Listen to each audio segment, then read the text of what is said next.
Well, spring has finally arrived in Cornwall, and it is so beautiful.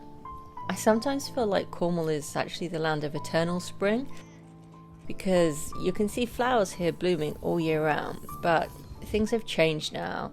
The light has become different, more yellow, the days are so much longer, the sun's shining more, and everything seems to be coming into bloom. There's so many different wildflowers growing by the sea and in the woods, and the sounds of the birds in the trees make everything seem so full of life. Life has been hard lately. After losing Miss Nancy, I was devastated, and I still am.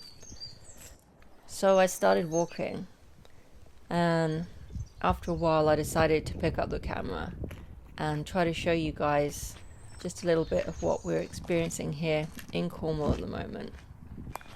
I hope you enjoy it.